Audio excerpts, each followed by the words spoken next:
Good morning. Welcome to big morning.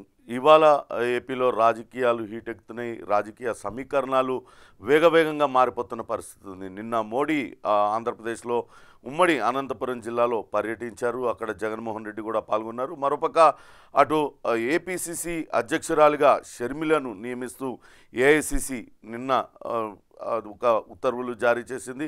అట్లనే TDP కూడా తన రాజకీయ వ్యూహాలకు పదును పెడుతూ ఉంది. ఈరోజు ముఖ్యమైన వార్తల వెనకాల అసలు వాస్తవాలు అన్నీ కూడా చూద్దాం. ఈనాడు పత్రిక చూసినట్లయితే నిన్న అటు ప్రధాని మోడీ పర్యటన సందర్భంగా నిన్న నాసిన్ ప్రారంభోత్సవ కార్యక్రమంలో పాల్గొన్నారు. అటు సీఎం జగన్మోహన్ రెడ్డి కూడా ఆ కార్యక్రమంలో పాల్గొన్నారు. దానికి సంబంధించింది ముఖ్యమైన వార్తగా ఈనాడు ప్రచురించింది. పన్నుల్లో ప్రతి రూపాయి ప్రజా సంక్షేమం కోసమే పెడుతున్నామంటూ దాన్ని ఇచ్చారు. ఇక్కడ గతంలో పన్నుల విధానం అర్థమయ్యేది కాదు, కానీ జీఎస్టీతో ఈ వ్యవస్థ సులభతరమైంది.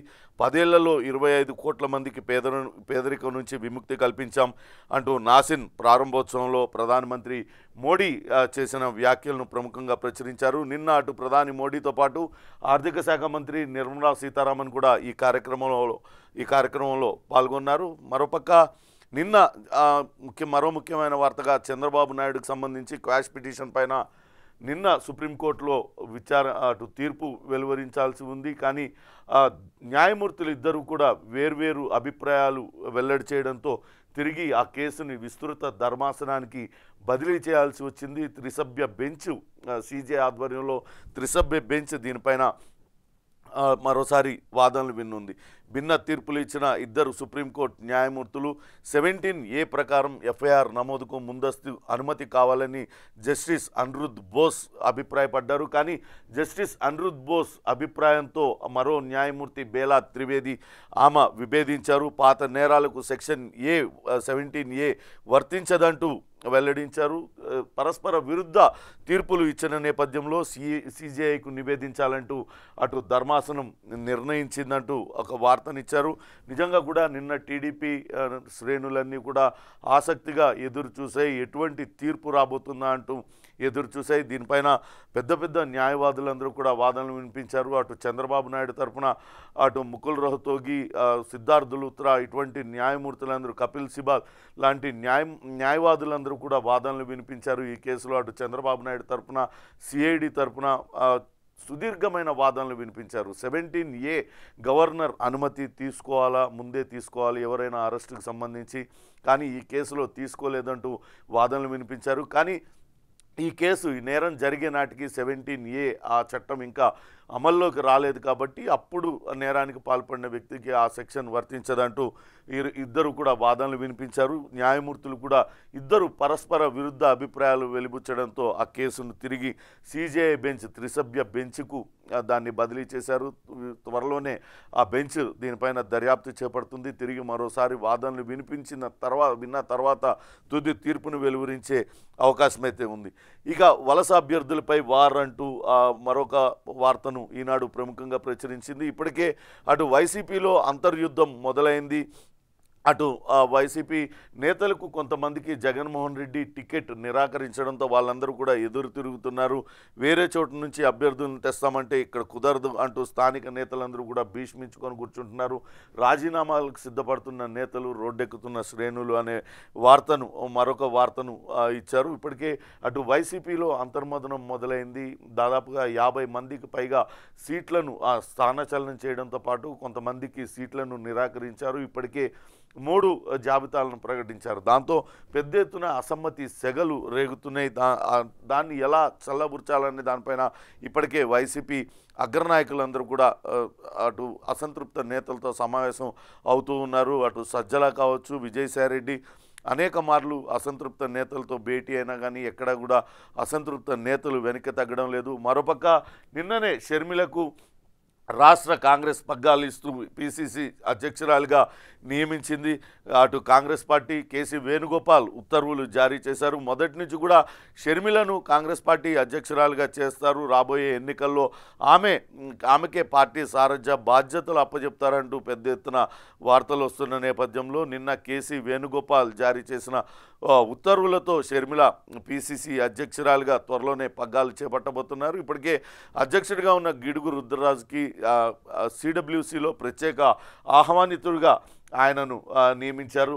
మొత్తం మీద ఇక ఆంధ్రజ్యోతి విషయానికి వచ్చినట్లయితే ఆంధ్రజ్యోతిలో రాముడి మాటే మా బాట అంటూ సుపరిపాలనకు రామరాజ్యమే ప్రేరణ, అధర్మంగా ఇస్తే ఇంద్రప్రస్థమైన వద్దని శ్రీరాముడు అన్నాడు అంటూ నిన్న అటు మోడీ ఎక్కడైతే లేపాక్షిలో ఆయన చాలాసేపు స్పెండ్ చేశారు. నాసం కార్యక్రమం ప్రారంభోత్సవ కార్యక్రమంలో అనంతపూర్లో జరిగిన కార్యక్రమంలో ఆయన పేర్కొన్నారు.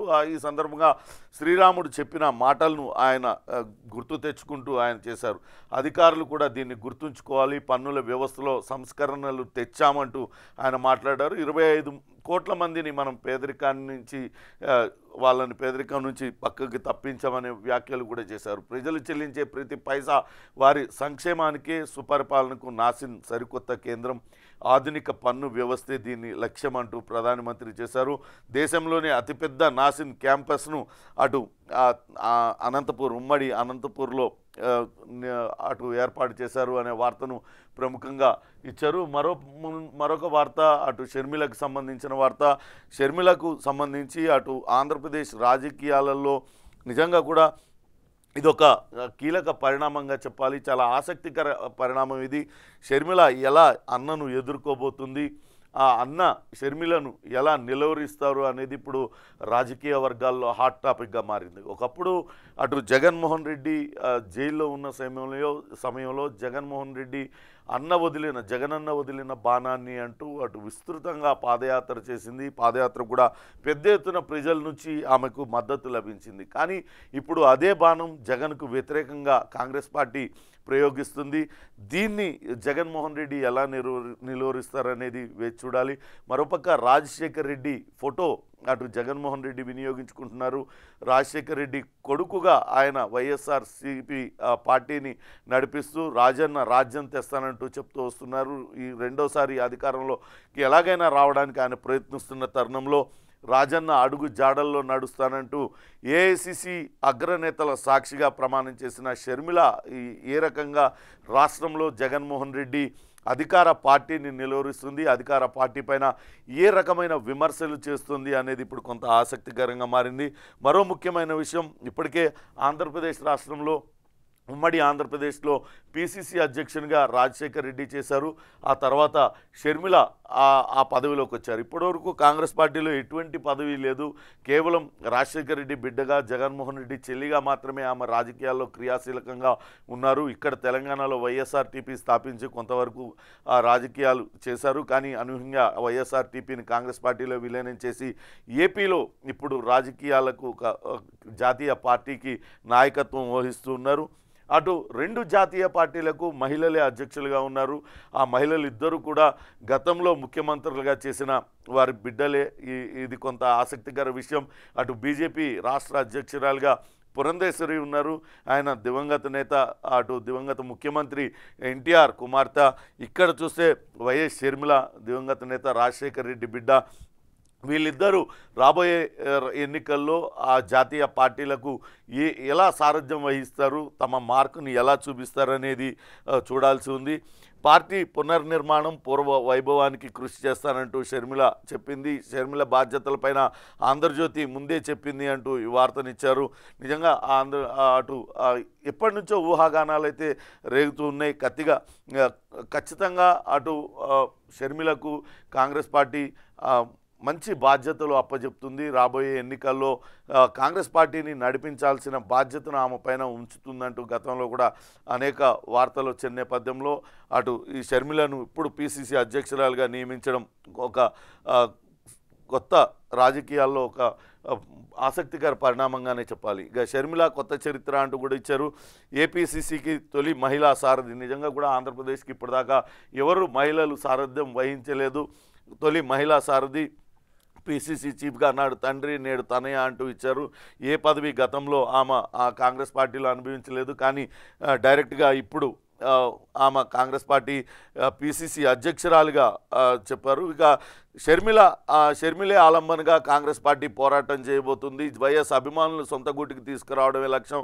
జగన్ వీడుతున్న అసంతుష్టులకు ప్రత్యామ్నాయంగా షర్మిల ఉంటుందంటూ ఒక వార్తనిచ్చారు. నిజంగా కూడా ఇప్పటికే జగన్మోహన్ రెడ్డి పార్టీలో అసంతృప్తులందరూ కూడా పక్క చూపులు చూస్తున్నారు. కొంతమంది టీడీపీ వైపు వెళ్ళడానికి ప్రయత్నిస్తున్నారు. కానీ అటు రాజశేఖర రెడ్డి అభిమానులు కూడా అంతే స్థాయిలో ఉన్నారు. ఖచ్చితంగా ఆమె సారథ్య బాధ్యతలు చేపట్టినట్లయితే రాజశేఖర రెడ్డి అభిమానులందరూ కూడా తిరిగి కాంగ్రెస్ గూటికి చేరుతారు. తద్వారా కాంగ్రెస్ పార్టీ బలపడుతుంది అనే ఒక నమ్మకం అయితే అధిష్టానం వెలిబుచ్చుతుంది. దానిలో భాగంగానే షర్మిలకు ఇప్పుడు కాంగ్రెస్ పార్టీ బాధ్యతలను అప్పచెప్పారు.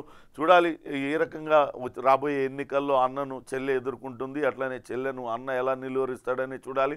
రెండు పార్టీలు కూడా అటు వైఎస్ఆర్సీపీ కూడా రాజశేఖర రెడ్డి బొమ్మ లేకుండా ప్రచారానికి వెళ్ళే పరిస్థితి లేదు. ఇటు షర్మిల ఖచ్చితంగా రాజశేఖర రెడ్డి చివరి వరకు కూడా కాంగ్రెస్ వాదిగానే కొనసాగారు. ఆయన కాంగ్రెస్ వాదే అంటూ ఇప్పటికీ కూడా కాంగ్రెస్ పార్టీ ఓన్ చేసుకుంటూ ఉన్న నేపథ్యంలో రాబోయే ఎన్నికల్లో ఖచ్చితంగా కాంగ్రెస్ పార్టీ కూడా రాజశేఖర రెడ్డి ఫోటో పెట్టుకునే ప్రచారానికి వెళ్తుంది. చూడాలి ఎవరి వైపు ప్రజలు మొగ్గు చూపుతారు. నిజంగానే అధిష్టానం అంతగా నమ్మినట్లుగా షర్మిలకు బాధ్యతలు అప్పచెప్పడం వల్ల కాంగ్రెస్ పార్టీ బలం పుంజుకుంటుందా, లేకుంటే ఇప్పటికే పూర్తి స్థాయిలో డీలా పడిపోయిన పార్టీ అలానే ఉంటుందా అనేది చూడాలి. కానీ ఇప్పుడు మనం చూసినట్లయితే అటు అసంతృప్త నేతలందరూ కూడా కొంతవైపు షర్మిలతో తాము నడుస్తామంటూ చెప్తున్న పరిస్థితి అయితే ఉంది. ఇప్పటికే మంగళగిరి ఎమ్మెల్యే ఆళ్ల రామకృష్ణారెడ్డి కూడా ఇకపై షర్మిలతోనే తాను ఉంటానంటూ ఆమె వెంటే నడుస్తానంటూ ఇప్పటికే ప్రకటించారు. అలానే మరికొంతమంది నేతలు కూడా షర్మిల వెంట నడవడానికి సిద్ధమవుతున్న పరిస్థితి అయితే ఉంది. దానికి సంబంధించిన వార్తను ఇచ్చారు. ఇంకోటి పట్నంలో అశాంతి అనే మరొక వార్తను కూడా ఆంధ్రజ్యోతి ప్రచురించింది. ఇటీవల మనం చూస్తున్నాం వరుసగా కొన్ని కథనాలు ఇస్తూ ఉన్నారు. ఎమ్మెల్యేలకు సంబంధించి అధికార పార్టీ ఎమ్మెల్యేలకు సంబంధించి వాళ్ళ నియోజకవర్గాలలో వాళ్ళు పాల్పడుతున్న అక్రమాలు అవకతవకలకు సంబంధించిన కథనాలు వరుసగా ప్రసారం చేస్తుంది. ఇది ఉత్తరాంధ్ర జిల్లాలకు సంబంధించిన ఒక మహిళా ఎమ్మెల్యేకి సంబంధించిన వార్తను ఈరోజు ప్రచురించారు. ఆమె రాజకీయ కుటుంబం నుంచే వచ్చారు. అత్తింటి వారు కూడా ఉన్నత అధికార కొలువులు నిర్వహించారు. అయినా ఎమ్మెల్యేగా తన మార్కు చూపించలేకపోతున్నారు. తరచూ అటు ఢిల్లీ పర్యటనలతోనే ఆమె కాలం వెలుబుచ్చుతున్నారు. దాంతో పిఏలదే ఇష్టారాజ్యం అయిపోయింది. అక్కడ ఏం పని జరగాలన్నా సిఫార్సు లేఖలు కావాలన్నా కానీ పిఏలు ముడుపులు ఇవ్వాల్సిందే. ఇసుక అక్రమ తవ్వకాలకు కూడా వాళ్ళు యథేచ్ఛగా పాల్పడుతున్నారనే వార్తనిచ్చింది. ఇందులో ఎమ్మెల్యేలకు కూడా వాటాలు అందుతున్నాయనే వార్తను అమ్మో ఎమ్మెల్యే అనే దాంతో ఆ శీర్షికతో వార్తను ఇచ్చారు. ఉత్తరాంధ్ర జిల్లాకు చెందిన ఒక మహిళా ఎమ్మెల్యేకి సంబంధించి ఇది పట్నంలో అశాంతి అనే వార్తనిచ్చారు. పాతపట్నం శ్రీకాకుళం జిల్లా పాతపట్నం సంబంధించిన ఎమ్మెల్యే పైన ఈ వార్త అయ్యి ఉండొచ్చు. అక్రమార్జనలో పిఏ తనమునకలు ఏ పని కావాలన్నా సొమ్ములు ఇవ్వాల్సిందే. వారి ద్వారా ఎమ్మెల్యేలకు వాటాలు, ఇసుక అక్రమ రవాణాలో కాసుల పంట, వంశధార నుంచి నిత్యం ఒడిశాకు కాంట్రాక్టు పనులన్నీ బంధువర్గానికి, అక్రమాలకు ఎమ్మెల్యే పరోక్ష సహకారం, సొంత పార్టీలోనే తీవ్ర వ్యతిరేకత అంటూ మరొక వార్తను ప్రముఖంగా ప్రచురించారు. ఇక దావోస్కు బై బై అనే వార్తను మరో ప్రముఖమైన వార్త, ఇది ఇంట్రెస్టింగ్ వార్త. ఇప్పటికే అటు దావోస్లో వరల్డ్ ఎకనామిక్ ఫోరం జరుగుతూ ఉన్నది. అటు తెలంగాణ ముఖ్యమంత్రి రేవంత్ రెడ్డి 2 రోజుల్లో దాదాపుగా 60 మందితో భేటీ అయ్యారు. తెలంగాణ రాష్ట్రానికి తీసుకురావాల్సిన పెట్టుబడులపైన ఆయన తలములకలుగా ఉన్నారు. అనేక దేశాల ప్రజాప్రతినిధులను కలుస్తున్నారు, కంపెనీల ప్రతినిధులను కలుస్తున్నారు. తెలంగాణ రాష్ట్రం అట్లనే హైదరాబాద్లో గనక వాళ్ళు పెట్టుబడులు పెట్టినట్లయితే, పరిశ్రమలు ఏర్పాటు చేసినట్లయితే వాళ్లకు రాష్ట్రం నుంచి ఏ రకమైన సహకారం కావాలన్నా అందించడానికి సిద్ధంగా ఉన్నాం. రాబోయే 10 ఏళ్లలో అంతర్జాతీయ స్థాయిలో హైదరాబాద్ నిలబెట్టడానికి తాను ప్రయత్నం చేస్తున్న మంచి కంపెనీలన్నింటినీ కూడా ఆహ్వానిస్తున్నామంటూ రేవంత్ రెడ్డి దావోస్ వేదికగా ప్రకటించారు. కానీ అక్కడ ఆంధ్రప్రదేశ్ నుంచి ఎవరు కూడా ప్రాతినిధ్యం వహించడం లేదు. ఆంధ్రప్రదేశ్ నుంచి ఎవరు కూడా వెళ్ళలేదు. దావోస్కు జగన్మోహన్ రెడ్డి వెళ్ళలేదనే వార్తను ముఖ్యంగా ఇచ్చారు.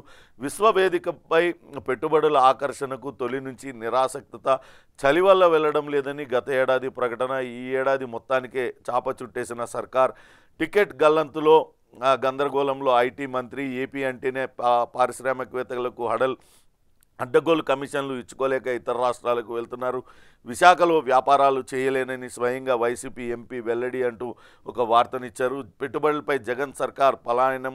ఒక్కసారే దావోస్కు వెళ్ళిన జగన్ పెట్టుబడులు లేవు కానీ వివాదంగా ముగిసిన పర్యటన. అక్కడ అదానీ షిరిడి సాయిల్తోనే ఒప్పందాలు కుదుర్చుకున్నారనే వార్తనిచ్చింది. నిజంగా కూడా ఆంధ్రప్రదేశ్ ముఖ్యమంత్రి జగన్మోహన్ రెడ్డి కేవలం ఒక్కసారి మాత్రమే దావోస్కు వెళ్ళారు. అక్కడి నుంచి కూడా పెద్దగా పెట్టుబడులు ఏవి కూడా తీసుకురాలేదంటూ పెద్ద ఎత్తున గతంలో విమర్శించారు. కానీ ఈసారి ఎందుకు వెళ్ళలేదు అనే దానిపైన కొంత రాజకీయంగా విమర్శలు రేకెత్తుతున్నాయి. ఒక పక్క అన్ని రాష్ట్రాలు కూడా అక్కడ వరల్డ్ ఎకనామిక్ ఫోరంలో జరుగుతున్న కార్యక్రమాల్లో పాల్గొంటున్నాయి. ఆయా రాష్ట్రాలకు పారిశ్రామికవేత్తలను ఆహ్వానిస్తూ ఉన్నాయి. కానీ ఎందుకు ఆంధ్రప్రదేశ్ ముఖ్యమంత్రి అక్కడికి వెళ్ళడం లేదు అనే దానిపైన ఒక వార్తను ప్రచురించారు. ఇప్పటికే అటు కియా మోటార్స్ పైన కూడా కియా మోటార్స్ అక్కడ అనంతపూర్లో ఏర్పాటు చేశారు. దానికి సంబంధించి అనేక విమర్శలు కూడా వచ్చాయి. గతంలో కియా మోటార్స్ ప్రతినిధులను బెదిరింపులకు గురి చేశారు.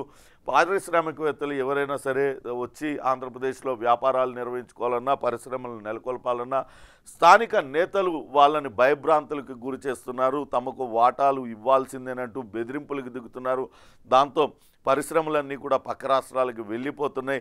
ఇది మంచి ధోరణి కాదు ఆంధ్రప్రదేశ్ రాష్ట్రానికి అంటూ అటు రాజకీయ నేతలందరూ విపక్షాలన్నీ కూడా విమర్శలు చేస్తున్నాయి. అయినప్పటికీ కూడా దావోస్కి వెళ్ళలేదు జగన్మోహన్ రెడ్డి. ఎందుకు వెళ్ళలేదు అనే దానిపైన కూడా అటు రాజకీయ వర్గాల్లో చాలామంది విస్మయం వ్యక్తం చేస్తున్న పరిస్థితి ఉంది. ఇంకా స్వయంగా విశాఖ ఎంపీనే తాను వ్యాపారాలు చేయలేకపోతున్నాను, ఒక అధికార పార్టీ ఎంపీ ఆయన అక్కడ రియల్ ఎస్టేట్ వ్యాపారం నిర్వహిస్తారు, తాను ఇకపై విశాఖలో వ్యాపారం చేయలేనంటూ ఆయనే స్వయంగా ప్రకటించారు. ఇటీవలనే ఆయన కుటుంబం అంతా కూడా కిడ్నాప్కు గురైన పరిస్థితి ఉంది. అటువంటి భయంకరమైన పరిస్థితులు నెలకొని ఉన్నాయి. తాను అక్కడ ఇక ఏమాత్రం వ్యాపారం చేయలేనంటూ ప్రకటించారు.